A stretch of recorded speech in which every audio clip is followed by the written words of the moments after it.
Hey, Minnesota Vikings football fans, you are listening to the Purple People podcast. My name is Kyle West. I'm accompanied by Adam Carlson, I'm right here.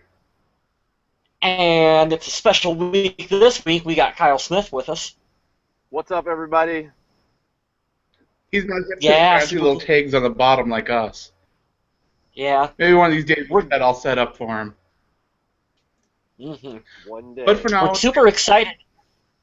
Yeah, super excited to have you with us. It's been a couple weeks. The time and the crazy events have not let me, but I am super stoked to talk about some Viking football tonight. Awesome. We got another stacked show. It felt like another quiet week, but then yet when we accumulate everything all together, I should say when Adam accumulates everything all together, because he's the one that does it, there's a whole host of topics to talk about. there absolutely is. For being the off season, man, I guess we got the draft coming up, the schedule release, position breakdowns. We got lots of stuff going on. We're going to talk about it. I like the schedule release. That's fun. I So know. this week we got episode number 198 of the Purple People podcast. This one is titled "Baby Got Zach," and we'll go right into that with our first quick hit because it's news that the Minnesota Vikings signed back fullback Zach Line on a one-year tender worth $1.671 million. No guaranteed money though. Super Bowl bound, because we got Zach Line on the roster, folks. It's going to happen now, all because of Zach Line. Fantasy points. Yeah, Zach Line equals production. Yeah, hashtag fantasy points. I forgot about that. You have a better memory than I do. You're the one that came up with that. That don't mean I have to remember it. That's true. That is true. Just because I say it don't mean I'll remember it. There was some releases. The Minnesota Vikings let go of linebackers Terrence Plummer and Alex Singleton. Kind of sad to see some guys go, but you never know. Maybe they'll catch on somewhere else and have a nice career. The plumber is out of the building. Yeah, they can't all stay. That's the bad part. Nope. One guy that made an exit last year was Babatunde Ayagusi, who has signed a deal with the WWE Performance Center to help develop him, becoming a professional wrestler. So cool. Minnesota Vikings, so many ties to awesome professional wrestlers. Brock Lesnar, Roman Reigns, former WWE champions. Some big shoes to fill there, but luckily Babs has some huge feet. Yep. It's interesting. Great big huge guy didn't work out for him over here in the States doing football, but best of luck. You never know. Maybe we'll see him on TV someday. Maybe his gimmick will be he will be a Viking. That'd be odd. Yeah. I think his name should stay completely the same, just to throw everyone off. Just to force everyone to learn to pronounce it, huh? Yes. Hey, we had to figure out how to do it, so I think everyone else should too. Yeah, all it took was Googling a couple interviews, and I had it down. It's not too Well, hey, cheap plug. If you're a really big Babatunde Ayagusi fan, you can go to KyleWestPhotography.com, where I have like 8 photos of him for sale, because for some reason he seemed like a person I needed to take a lot of photos of last year. Well, he's a gigantic man, got a lot of agility. He was always very personable with the fans. Why wouldn't you want some extra pictures of him? Yeah, totally.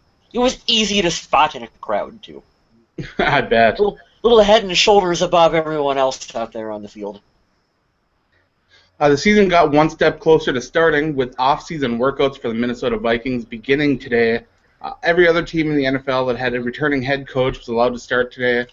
We saw some photos on the Minnesota Vikings social media sites of guys like Teddy Bridgewater and some of the other players showing up to the facility to work out. It's a good sign. Football's coming. We're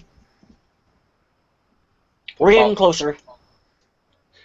The season getting closer might not be the best thing for defensive tackle Linval Joseph, who still isn't 100% following his turf toe injury that kept him out of some games last year. Hopefully he'll be able to recover by the time the season starts, because when he was healthy, he was a dominating force in the middle of that defensive line. So fingers crossed he can return and be just as effective as he was before. He's a tough guy. I feel like he'll be fine if for some reason he's not 100%.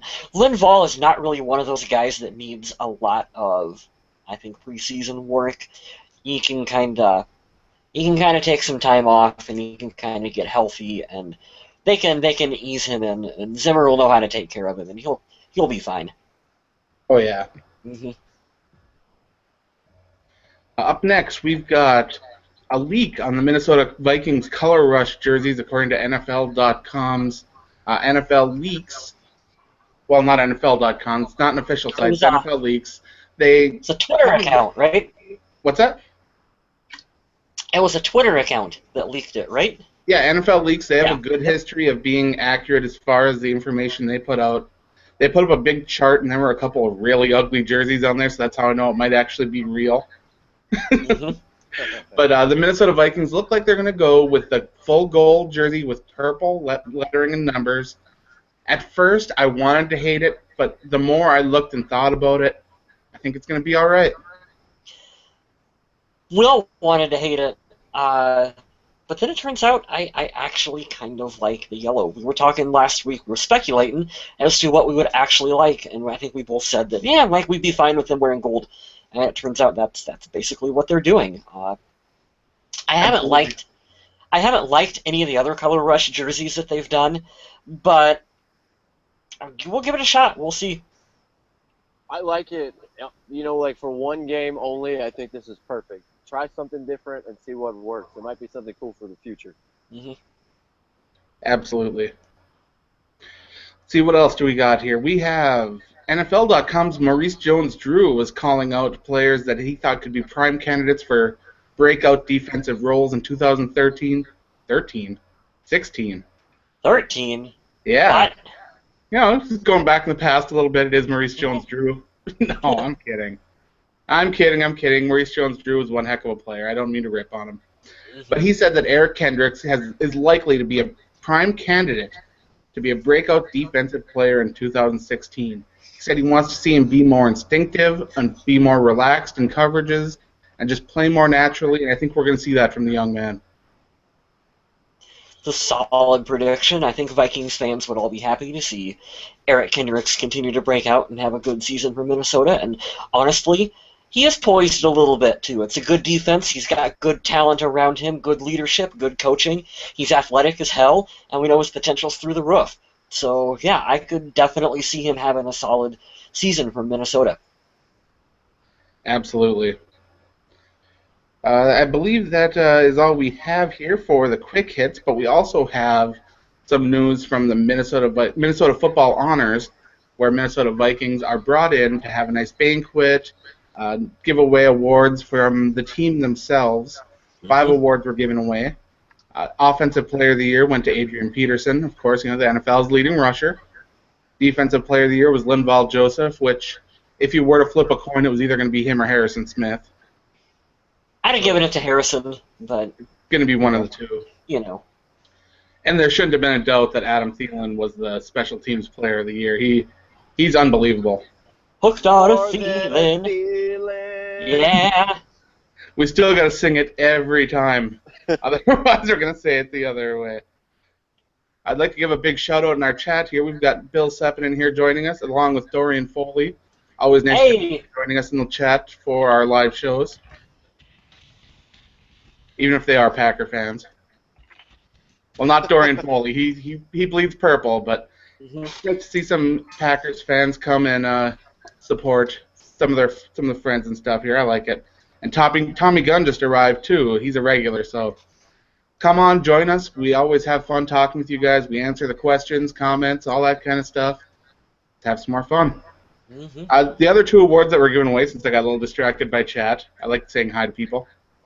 Stephon Diggs won the Vikings Children's Fund Rookie of the Year award, which I think that's kind of a tough one. I like Stephon Diggs, and he made an immediate impact on offense, but there were some defensive players too that, Danielle Hunter made a big impact, and Eric Kendricks. I'm glad that Stephon Diggs won, but again, there are a lot of guys that probably could have been up for that award as well. It's a little bit of state of the Vikings just really needing help at that receiver position. I think that they really want to lay the honors on Diggsy and just kind of build him up to hopefully be maybe even if he's not the guy, one of the guys at the position He's not a group. good guy. He's not a bad guy. That guy, he's He's just a guy. a I hate that so much. guy. Oh, so horrible. Everyone in the chat is like, what are you guys talking about? Well, Stephon Diggs, the Vikings have missed on so many draft picks in the past at the wide receiver position, and it's just unbelievable that they might have actually hit on something. The track record is bad. It's bad. And if they can get some production out of Stephon Diggs and he can be a solid number 2 alongside number 1, oh, it can happen. It can definitely happen. The last award at the Minnesota Football Honors Banquet went to Chad Greenway. He was named the Vikings Community Man of the Year. And I don't need to tell you guys how much great stuff he does for charity in the community. Disabled children, single parents, hospitals, communities. Oh, he is all over the place with that stuff. And for him to be a leader there as well as on the field and in the locker room, Chad Greenway deserves any accolade he can get. How can you not like this guy and want him back for one more year? How can you not? It's a great question. He might be missing a step, or maybe he's not quite the player he was before, but he's here for one more year and he wants to try to get that ring. You gotta respect that. Good point by Tommy Gunn in the chat. You got to remember that you guys in the chat are a little behind where we're talking live, but he said that Jarius Wright and Stephon Diggs are the only wide receiver picks to work out since 2010 for That's the scary. Vikings. And that is exactly, Tommy, that is why I don't want us to draft a wide receiver in the first round. I love Rick Spielman. I'm a Rick Spielman supporter, but they kind of suck at drafting receiver. So Is it just position development? What's the problem? I don't know. I've had this conversation with so many people on Twitter. Why can't the Vikings hit on a wide receiver in the draft?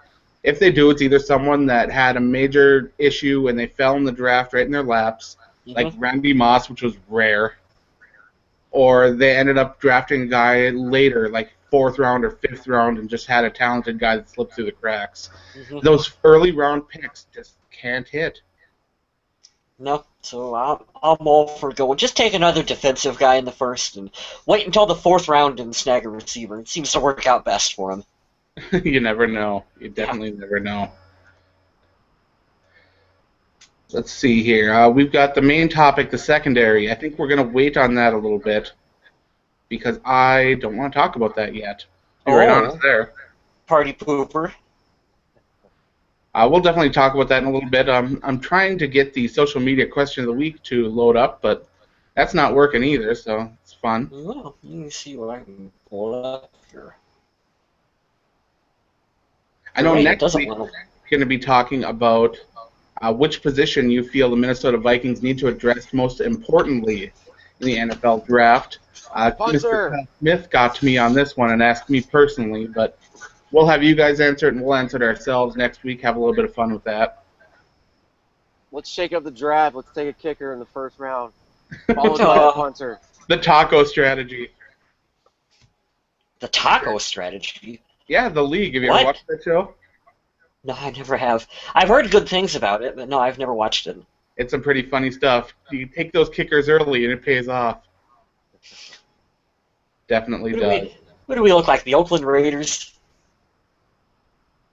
I hope. Well, these days that's not so much of an insult anymore. Right? I guess you're right.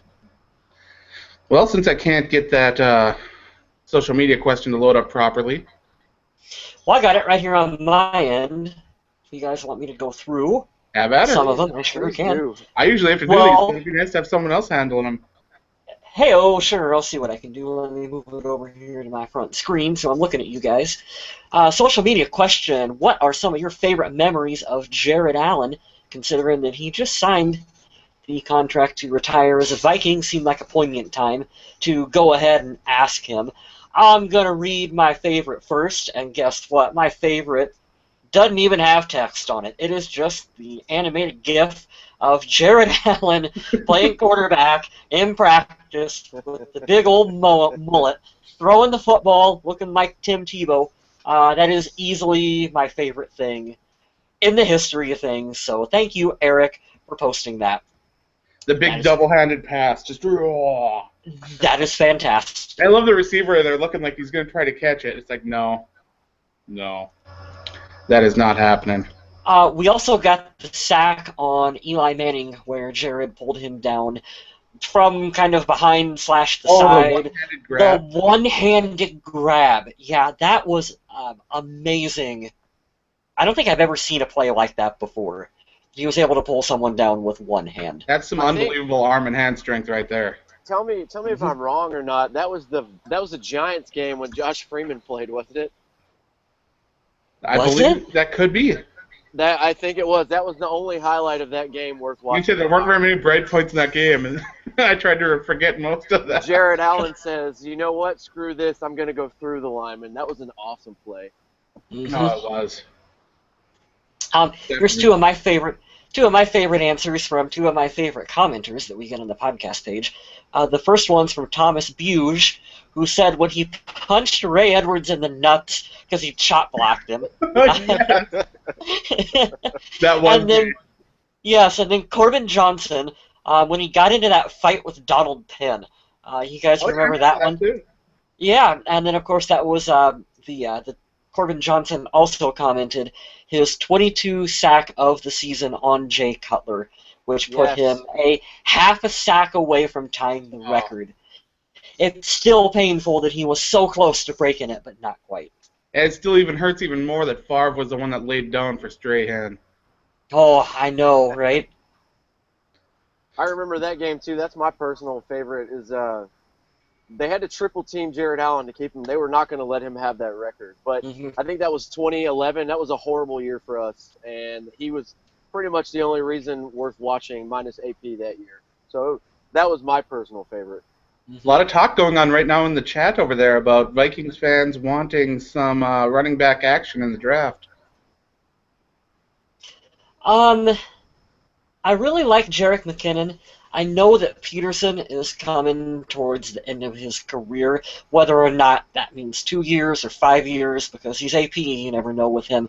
But I really like Jerick McKinnon. I'm a Matt Asiata fan. I think the two work together well, so I don't necessarily know if this is the year that the Vikings want to go running back early in the draft, but I can see the potential for it in the next couple years. That's an area that I think you're going to want to look to improve upon a little bit. But let's be honest here. Ezekiel Elliott is one of those talents that you really want. But you don't want to spend a high value on him because of how devalued the running back position is in today's NFL. It makes it really hard because you got all these teams that want these community running backs, or at least situations where if your main guy goes down, you don't have a bunch of scrubs behind him. The days of featured running backs, they're very numbered. Very numbered. There's really only a couple guys in the league that are going to be featured. I mean, Adrian Peterson, Todd Gurley. Beyond that, I don't even really know who your feature backs are. Le'Veon Bell. Yeah, Le'Veon Bell. Or Jamal Charles. But you got to think, these are teams that have decent wideouts, too. We don't have that. I think you see that, too. If you look at L.A., they don't have that feature wideout yet, which they might steal in the draft as well if they decide to jump back up and trade 18 more first-round picks. I don't know. But Gurley looks like a franchise guy. Yes. But what I think I was going to say that you said, Adam, I really do, or I'm sorry, it was Kyle.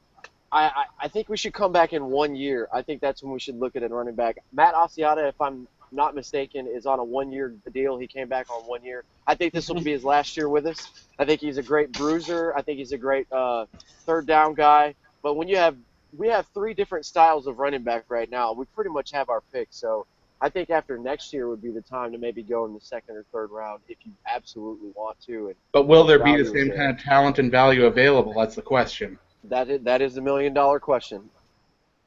Because you don't want to wait and miss out on a better talent. You just can't do that.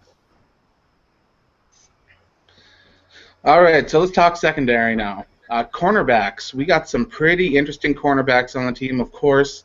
A lot of the 2016 season is going to hinge on the development of Trey Waynes, who is likely to get his first year as a starter this year. That's if he can beat out Terrence Newman for the starting gig. Newman, of course, returned on a 1 year deal, and it's assuming that following this year he'll be retiring since he's 37 years old. That would be a safe bet. But then again, I said that after last season, so who knows? Wayne's taking that next step is going to be the big thing here. The Minnesota Vikings loved him a lot, took a big chance drafting him early over some talent that I'm going to say was some more talented players with higher ceilings, but also with lower floors. So it'll be interesting to see if Waynes can take on that kind of challenge, rise up to it, and maybe he'll have learned a lot from Newman, and maybe Xavier Rhodes can help him adjust to the NFL game as far as how physical it can be, as far as grabbing penalties and everything. Because Rhodes still has a little bit of trouble with that, but he's come a long, long way. Hey, Mr. Smith, we got a Yes, question sir. for you in the Okay. chat. This comes from Dorian Foley. He wants to know if we should still trade AP. I'm down for it. I'm 100% down for it. You know, look at what Tennessee did. They didn't trade a player, but in my respectful opinion, I would still get rid of him. And I'll go back to my little rant that I went on a couple months ago. Adrian Peterson, with all due respect, I love you to death, buddy. You've done nothing but amazing things every year for us. But Jamal Charles was out and Le'Veon Bell was out. Marshawn Lynch was injured. That's the only reason he won the rushing crown last year. True. And Le'Veon Bell, without a doubt, would have won it, if not Jamal Charles. Jamal Charles is very underrated compared to all the people. He's up in the top tier, in my opinion. But, yes, I would get rid of him. And I would get a second-round pick out of it. Bill Sutton in the chat says that he saw Terrence Newman on a Life Alert commercial the other day. Not cool, Bill. Not cool. That's pretty funny. It is funny. Yeah. I'll give him some props on that. That's why we like having you guys in the chat room. You keep us entertained. We entertain you. It works out all around. Oh, absolutely. Otherwise, at cornerback, we got some more interesting prospects. Captain Munnerlyn took another step forward after actually admitting that he wasn't really playing Zimmer's style of football in 2014, came out 2015, started playing more of the kind of scheme and way that Zimmer wanted, and he found a lot more success there. So I would still expect to see Munnerlyn in positions to cover that extra receiver or in nickel situations. He's a valuable part of this team. Jabari Price is a guy that we may get to see more of if there's some injuries. Price has shined a bit in preseason. He's gotten a couple opportunities here and there, but hasn't been able to make the most of it during the regular season. But he's a guy to watch. And then we got Marcus Sherrills. Still here?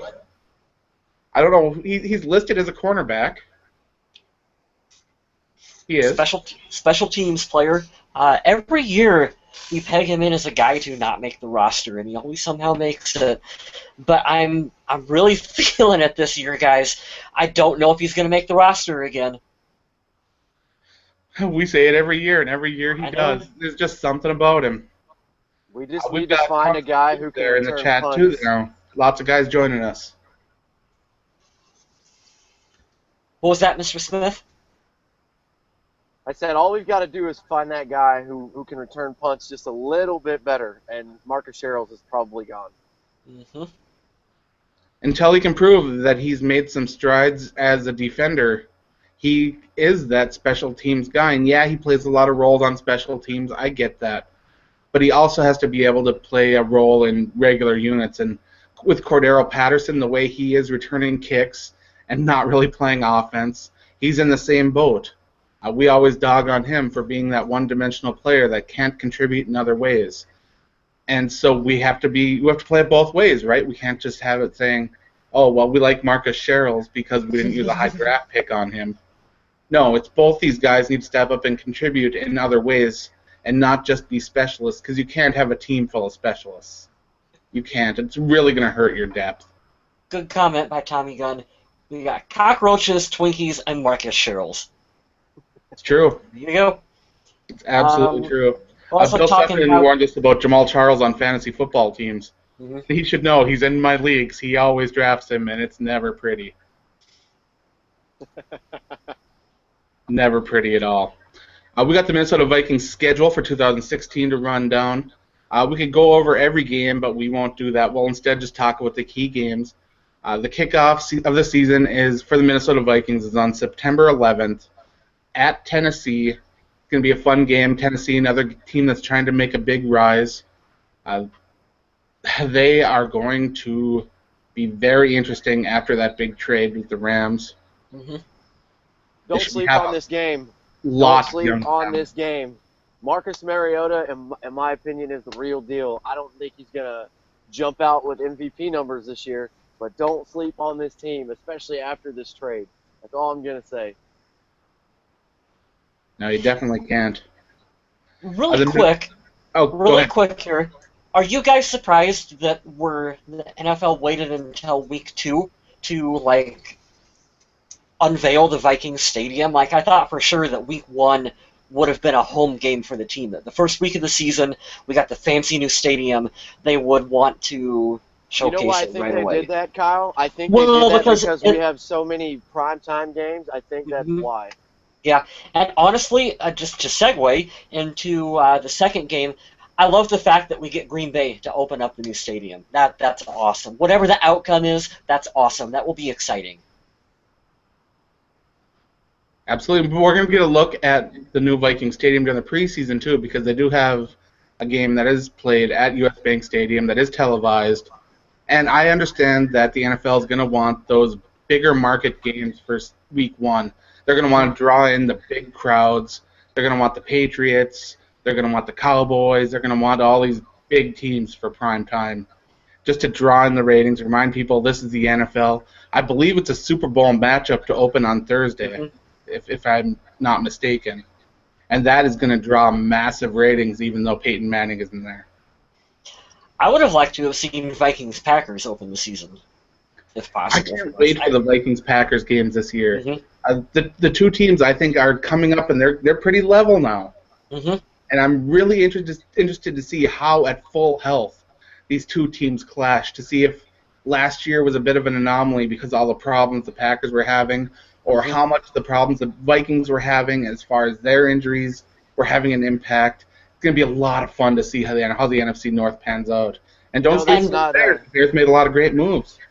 Mhm. There's a lot of people out there who don't believe that we. They say last year was a fluke, and it's really funny. And I have to hold myself back from becoming a little keyboard warrior and arguing with everyone because everybody says, "Oh, you guys won one division title in how many years?" And I'm just thinking, Which is a valid what? point. I mean, I I get it, but I'm not one of those guys. I would let me just go on a 30-second rant here. I don't understand why people do that, and I guess because we've never won a championship, I would never have the opportunity to say it. But people are like, "Well, how many rings do you have, and how many division titles?" Is there anything that matters more than the season you just played? Because all those championships and all those division titles didn't help you in Green Bay when we beat you in Lambeau last year. Oh, So I no. don't I don't understand that, and I get it. Oh, well, you were one and done in the playoffs. I get it. I get it totally. But if you go on and you read a lot of chatter, there's a lot of Packer fans that say enjoy that division title while you got it because you're not going to get it again because Jordy Nelson's coming back. That's a big X factor. I will say this, because we're always honest as we can be here in the show. The Vikings have to prove they can handle success, because historically that's not been something that this team has been good at doing. no. They Yes, have to you're right. prove, yes, they have to prove that they can string together back-to-back seasons where they can be considered contenders for a championship title. And it really does start in week 2 against the Packers. I know statement games get overused quite a bit, and that's early in the season, but that's kind of a statement game for the team. It really is. It absolutely will be. Hmm. Absolutely. Looking down the list, there are a couple other key games here. We have a game in prime time against the New York Giants. We got a Thanksgiving game against the Detroit Lions in Week 12, followed up by a Thursday night football game in Week 13 against the Dallas Cowboys. That I thought was a little odd that they gave us back-to-back Thursday night football games. I thought it was better than jumping around and doing like Thanksgiving and then a Sunday. In a short week. Yeah, Yeah. It skips out on the short weeks. It gives the team more time to prepare. I like it. I like it. I don't like the early week 6 bye. I hate bye weeks in the first half of the season. I hate them. I hate them. I hate them. I do too. I would rather have bye weeks around week 9, 10, or 11. 11, 12. Yeah. Just to be able to give players a chance to get healthy later on. Mm-hmm. The ending of the season is going to be really interesting against the Colts, the Packers, and the Bears. And I'm higher on the Bears than a lot of other people are. I think that Kevin White returning is going to be a big deal for them. They're going to have some quality free agents that they brought in. I believe they got Danny Trevathan, who's going to make some noise for them.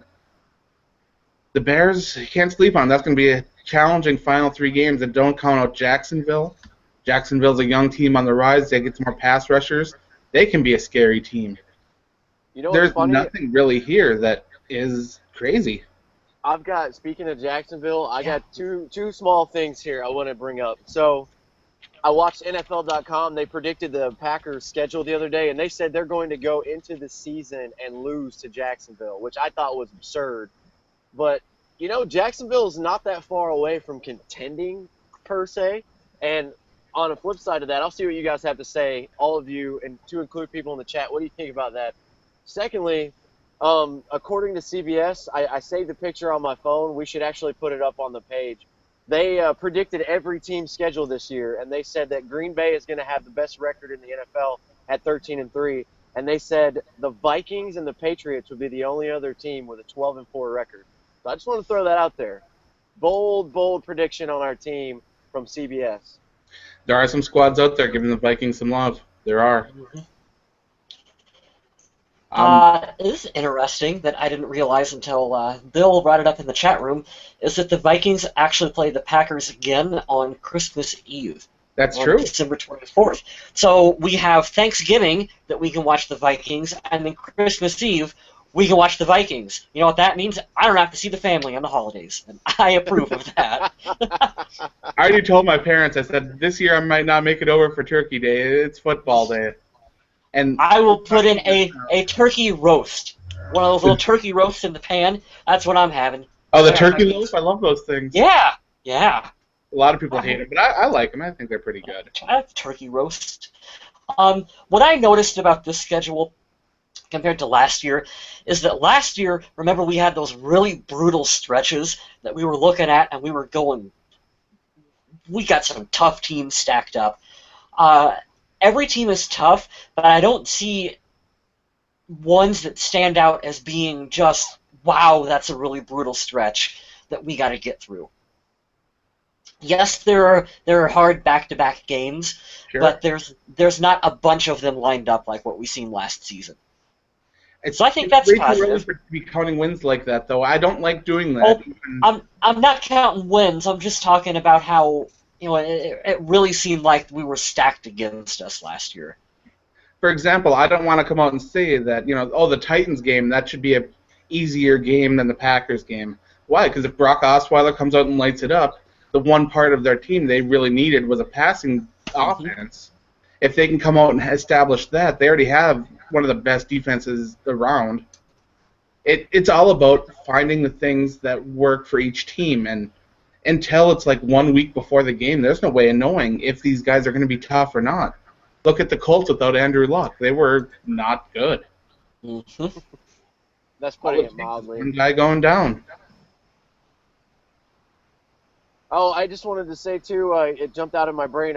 I'm still working on a Minnesota game, going to the new stadium, but if any of you guys listening or watching are from Charlotte, I'm from the area, I'll be at the Carolina Panthers game 110% confirmed. So I will absolutely – I'm probably going to take the reins of the Twitter that day and have a couple of beers and put a bunch of nonsense out while we – There you go. Snap some photos, share them up. We love that. Yep. Yeah, go for it. That'll be fun. Tommy Gunn wants me to tell you guys that statistically there's no advantage in wins after a bye if it's later in the season. Yeah, That's but there's nice something stat. to be said. There's something to be said about the later season buys on just being able to give your veterans some time to get healthy. I think that's important. Absolutely. We were going to talk about the secondary this week. We got a little sidetracked. We talked about the cornerbacks. We'll jump back in and talk about the safeties one of these weeks here. We're in no rush. We got time.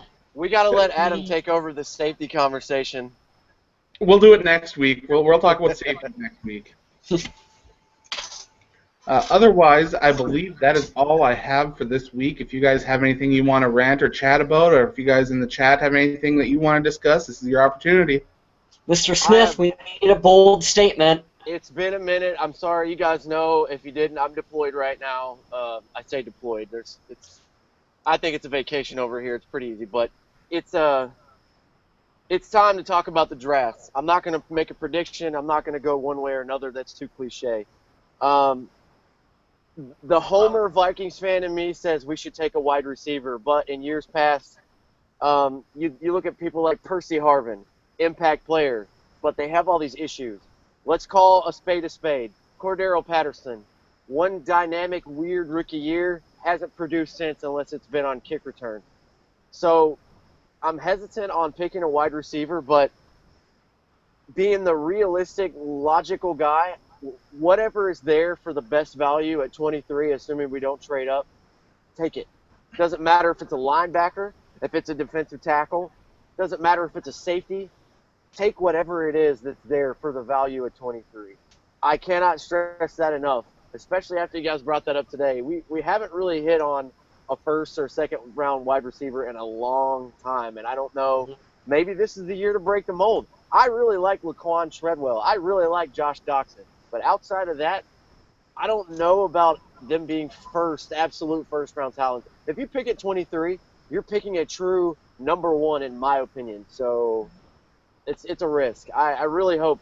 And then you got to think about people like the Bears. They picked a number one. What happens if we take number one and they get injured or something? You know, we're right back where we started. I hate to think that way, but I don't know. Take the best player available. I 100% can't agree more with that. I don't know what you guys think. Well, you know how I feel about best player available. I always have felt that way. But then again, it also has to be best player available in an area of need. For example, if the best player on the board is Carson Wentz, pulling the trigger at 23 on Carson Wentz, yeah, he's probably worth the pick there, but is he a guy that you'd want on your team? See, that's where the questions come in. Is it a position of need where it can really help out the team? I don't know. To me, drafting another quarterback might not be the best option, even if he is the best player. But hey, who knows? Mm-hmm.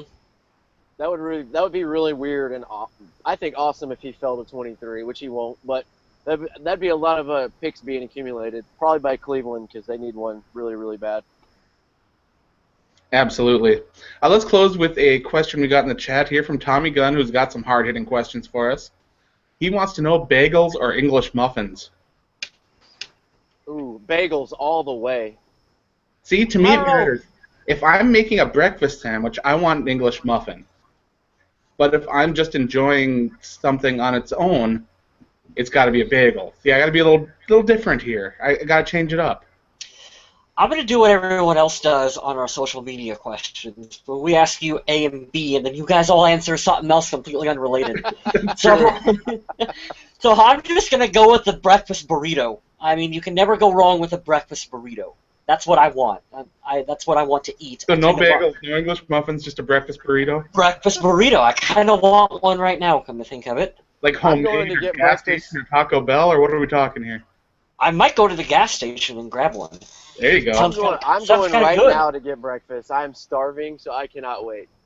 That's a fantastic question, Tommy. Thank you. Thank you for the hard-hitting stuff there over in the chat. But thanks for joining us, guys. It was a pleasure. Head on over to the Viking Age. Check out my work over there. I've got stuff written up on a lot of the draft prospects, a lot of Minnesota Vikings news. Over on Undead Walking, I'm talking about Fear the Walking Dead. I got some crazy theories about the Walking Dead going on there. Talking about the comic books, the video games, the toys. We got everything Walking Dead going on over there. Kyle West Photography, he's got some cool stuff going on over there. Mm-hmm. You can spend some money, get some gifts, get something nice for your wall. And you can head on over to Kyle Smith's YouTube page, which I don't know, do you have a URL for that? I do. It's going to be www.youtube.com, and this is where you need a pen and paper. It's going to be /C as in Charlie, /, and then it's my ghetto name. It's Cal Smith, KOWSMIFF. I do a lot of covers. I'm a musician outside of the military thing and being a Vikings fan, so I'm trying to get that going. So that's my side project. You've got a writer, you've got a photographer, and you've got a singer. So pick your poison. We got some good stuff going on here. And as always, thank you everyone for joining us in the chat. We got Thomas Buge, Bill Seppinen, Tommy Gunn, Dorian Foley. We got some good guys over here. We hope to get more people in here. We got some more people watching, I see, that aren't chatting, and that's okay. Maybe one of these days you'll join in the chat and have some fun with us. But in the meantime, remember to stay classy, Minnesota.